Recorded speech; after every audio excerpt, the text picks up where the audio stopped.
All right, so this is the burnout pad. I think it's dope. Well, look it, my friend. If they ain't scared to do it out in Greensboro in a parking lot, Yeah, scared to do exactly, it here, you know what I'm saying? exactly. But I understand what you're saying. Yeah.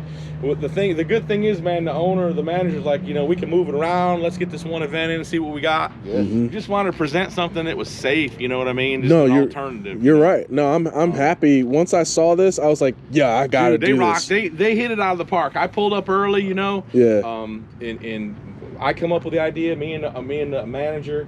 I said, man, let's give them something legal, you know, instead of running all over the parking lots of Greensboro. I get it that they like it, it's fun, but let's not make it illegal. Let's make it where they can do it, not get chased off. I mean, it's $5. Let's come out and have fun. So I had kind of the idea what I thought it was going to be, but when I come out and saw this, I'm like, man, they hit it out of the park. Yeah. This Oh yeah. is great. You know, you can get close enough. The tires are all chained together, so that's not a single tire. They're all, you know, a whole row of them's going to move. See that's the chains? good. They're all chained. Good thing is, if you're like this close, you can do like we do at some of the small drag strips and jump. Yeah, jump back. Hey, I was hey. actually thinking, like, I don't know if the barrels will be in the way, but I'm glad that they're low because that won't be a problem. Yeah, absolutely. We wanted to make it to where there was a buffer where people could, you know, because people want to see, man. You can't put them way up there. Yeah. We want to see. We want to kind of create that environment to where people can be up on it, you know, like they would otherwise. You know? Oh yeah. So this is starting to become more famous too. It is. It's coming from Cali, man. You know, the Cali, the side shows is a big thing. But also so that it's starting to merge with the Australian culture of the burnout pads and stuff. Merging. It's become a new thing, and it's awesome. The bad thing is, man, is when it's done illegally, it shines a bad light on all of us. You know, whether you got an import, a domestic, an old car, a new car, truck, it just shines poorly on all of us. Yep. And I'm telling you, you know, if y'all don't know, I'm a GPD, but it's what's going to happen is these cities are going to have to take action. Yep. The cities are going to have to respond to it because the citizens are going to respond to it. Yep. Yeah. If somebody loses a loved one, if somebody's car gets smashed that they got a lot of money into, something's going to have to happen. There's going to be lawyers involved. Yep. I mean, we all know that, but people still going to love the illegal stuff. Just like there's always going to be street racing, there's probably always going to be hooning, whatever you want to call it. But, you know, to have an alternative is kind of the idea. You know? Exactly. I mean, it's $5. You know, some people don't want to pay. I get it, but $5 to come in for 5 hours or so. I mean, man, can't beat it. If you don't got $5, it's like, what are you doing playing with cars? Exactly, You know exactly. what are you doing playing with cars? And I'm not trying to be ugly or hater, man, because I love everybody and every different kind of car, but you got to realize what it is. These folks are basically doing this out of the love for cars and because they see the big picture. Exactly. They're not going to go to the bank with a big pile of money and go, man, look at all the money we made today. It just don't happen. Yeah. When you have a facility like this, a multi-million-dollar facility, it takes a lot to turn a profit. Oh yeah. That's why drag strips are failing all over the place. Yeah. Well, that's one thing that I respect about Piedmont is because a lot of folks won't do this. Yeah, y'all versatile. Like when I first heard about Piedmont Drift, I was like, yo, that's fucking brilliant. Yeah. And the good thing is, the behind the scenes thing that nobody realizes is Piedmont had to believe in it and stick with it. Exactly. They had to have those days where they could barely make payroll. They had to have those days where people didn't show up. Exactly. And now it's grown. So you got to respect the people that came out here and supported it, the people that are growing it, and the fact that they gave it a shot. You know, big shout out to the owner, Ron Senecal. Yeah. I approached him with the idea for the street night, and I said, man, there's people with tons of cars that they need somewhere to go. He's like, Tom, what do we got to do? I said, don't hit him in the head with the price. When we started the drag night, I said, don't hit him in the head with the price. I said, be reasonable, get him in the track. He's like, let's do it. So 100% thanks to Ron and the track, the management. They listened. You know, a lot of tracks would be like, nah. Yeah, nah. You know, look, to stick to traditions. Right. To rent the track and stand on the ground we're standing, to rent this place out is thousands of dollars to have an event. And then you're on the hook if no one shows, if it rains, if you didn't promote it. You're on the hook for it. So for them to open the gates and say, hey, let's give it a shot, man, all props, all thanks to them. Yeah, I love this. I wish there was something similar on the eastern side of the state. Yeah. But for them, I mean, everyone comes down here to to enjoy these events. That's the thing, in some areas of the country, there's no drag strip. There's nowhere to go, so you can understand what the allure of the streets is. Exactly. And the streets is always going to have an allure, but if we can come out here and not be in trouble and, be positive, that's what it's all about. You don't want somebody's car to get wrecked. And, then really, we're so busy as police, we don't have time to really go. And we don't really want to be chasing no cars around. They don't pay us extra charges, you understand? So it's like any other job. If you have a day where you're not feeling it, you're not trying to go and be busy, you don't want to be busy. Exactly. And most all of us love cars. Exactly. What guys don't realize is when the police come, somebody's called. Yeah. We didn't just go, hey, I hear there's some cars, let's go. Yeah. Because like if you have a regular meet in a parking lot and everybody's just chilling and whatnot, no one's gonna come, no one's gonna bother you. That's what we do. You know what I'm saying? Yeah. But there's always a knucklehead that's got to start doing some nonsense. Yeah. So and then here we come. What we do, me and my brother do CAR-NIVORES. I don't know if you heard about it out in Raleigh. So we started our own little YouTube channel, and I was like, well, I need to start being more active in the car community, right? And then I started being active in the car community, and I saw how toxic everything was and how bad, the burnout, the destroying of property, et cetera, et cetera. Exactly. And I was like, man, why can't we just all meet up, hang out, and just enjoy each other's company, network, et cetera? Because if we can keep the positivity growing, it's going to be a good thing. Cars has always been here. They're going to be here. When I was a kid, man, and I still have it, I had a 67 Chevelle with a big block, and we'd hit the spot, There wasn't donuts. Our biggest problem, I think, at the time was maybe noise and trash. We still had a trash problem and things like that. And, of course, there was street racing. But street racing, it's dangerous, but, you don't really have the vandalism of property and everything like you do now. Like, you go to some of these lots, you can't even see the parking grids anymore. Nope.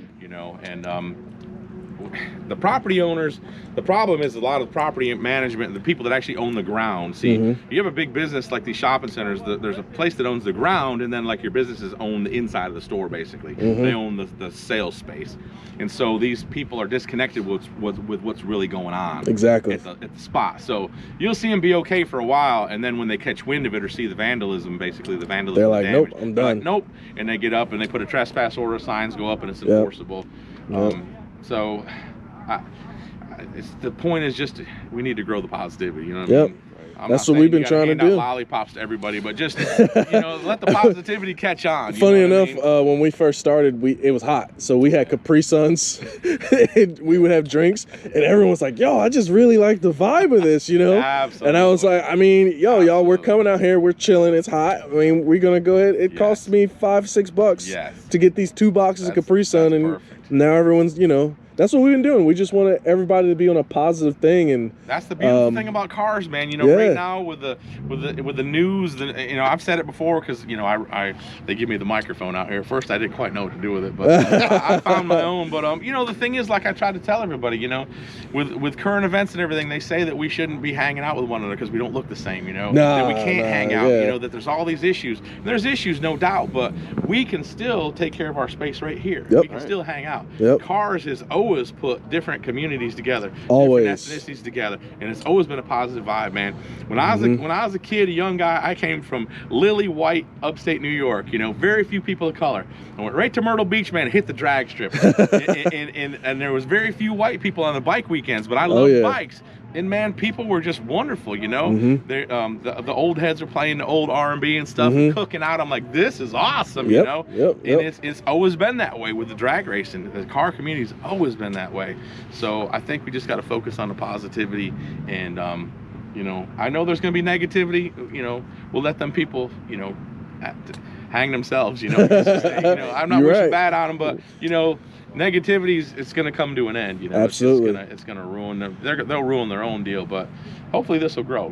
Absolutely. This is the first one. We had the rain out last week. This is the first one, and this was just an idea. Standing in the tower talking with the manager, I said, what about this? And he's like, yeah, So here we are. You see it getting more popular, especially with Cletus. I don't know. He's doing them now. Yeah, he's smart, man. Is a vision, but the Australian burnout stuff. So this is sort of like that, I guess I would say. But I definitely don't want to steal the drift guys' thunder. Where they no, because they have a beautiful thing, and I'm not trying to undercut them. This is more like instead of being in a parking lot and cutting up, you can do it right here. You know, right. Absolutely. It's not a drift track or anything. But if you want to cut some donuts and burn some tires, let's do it. There you go. I don't know how they afford those tires, but well, that's a good question. I got a couple Corvettes, man, and I don't want to be buying a Michelin Pilot Super Sports. No way, man. I have a C5 also. Do you? And I have C6 rims. Okay. So I had to buy the 275s and 325s. Yes. And I was like, that was a $1,400 that I just spent. Yes. And people are always like, oh, you gonna come to the drag strip? I'm like, yes, yeah, I'll come. Yeah. I actually have a C5 and a C5 ZO and a C6 ZO. There you go. Hell yeah. The C6 ZO's got I got ZR1 wheels on it. Some tires are getting spent, but I still don't want to, you know. Man. Those pilots will get saving you. Up for drag radials. There you go. Those pilots will get you 30,000 miles if you just take care of them. But if you out here doing burnouts and bro, I just don't. You know, the thing is, what's funny is drag radials seem expensive at first. Until you look at the price of some Michelin Pilot Super Sports, then you're like, them drag radials look too bad. This might be a drag car now. Those Nittos. My C6 makes 630 to the ground, so I need a little help with the tires. Yeah, absolutely. It does nothing but shred them. There you go. In fairness, yeah, it makes power, but the ZR1 tires were run flats. And they're off the 2010, so they're older and they're hard. And it's just like zip, zip, zip every gear. Gotcha. So next week we'll be out here on the 3rd to run the drag again. Okay. Have you ever been here for the street scene, the drag day? The last one I was supposed to come to, but I ended up missing it. So, and I've seen that they have a freaking line of cars. Yes. Just snaked throughout this whole thing. It's beautiful. And they just keep running. Run. So the beautiful thing about it is when I came up with the idea and I approached the management, you know, we tossed some things around. We had the first event and we went back and kind of evaluated how it went. And we said, you know what? We love the grudge crowd. I have a grudge car myself too. I have a grudge car tucked away. But I said, this kind of isn't that thing. You know what I mean? Yeah. We really wanted to tailor it more for street cars, the street scene, hence the name. So although we love them guys, we said, this is really for your more amateur type of deal. Guys that normally would feel intimidated coming out to the track on a grudge day or on like a professional day when there's race cars out here. And we love the motorcycles, but we just really wanted to focus on the street cars. So after the first event, we kind of found our niche and we said, we're going to do this a street car only type of deal. And it's been really good. We've had a lot of amateurs that have never made passes. They come out for their first pass. Oh yeah. They say, I loved it, you know. And I've had people that have a handicap operated car that said, hey, can I come out and participate? I said, if you're legal and lawful to drive in the state, then you can make a drag strip pass. So we've had families out here. We encourage kids to come. You know, we say no drugs, no alcohol, no drama. Now, we don't run around looking at people's cans of drink or whatever. But if we see something obvious, we just ask people to put it away. You know, we're not trying to get in their grill or start confrontation. But hey, this is kind of is what it is. Bring your kids, bring your nieces and nephews out. And we've had a lot of people bring kids out, man, and that's what it's all about. So heck yeah, it's been good. But at $5 a car, we gotta pack the track. We need people to come out. This is too bad. Just to really break even. So. They didn't even open the concession stand today just to try to see what the crowd level would be like. Because anytime you open something up, you got to have employees, you know, you're already in the hole. So we're doing it real basic today, but I wish I'd have known. I'd have told people to bring their lunch, bring a picnic out or bring their lunch. The good thing is there's a restaurant just up the road there. So, man, I appreciate y'all coming out. And, you know, like I say, we got the street scene going on, and we're going to try and sprinkle these in as time allows. The biggest thing is working around the track schedule, because the beginning of the year, everybody wants to have an event.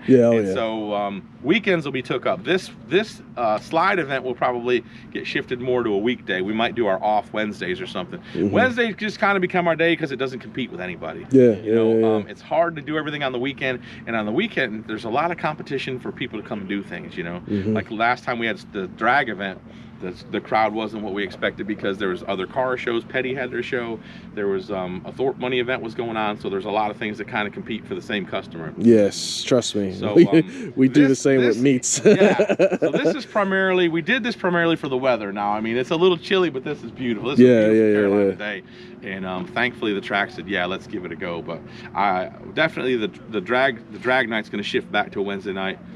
And then I can see this shifting back just because the weekends are so packed. Well, most of the time they're doing their sliding stuff in public on weekdays anyway. Drift has weekends already booked out, and then of course the big drag events are already booked out. So we're gonna, depending on the response, we're gonna try and sprinkle this in. So gotcha. I mean, it's usually on the weekends a late crowd too, but excuse me, somebody's calling. You're good. Hello. Hello.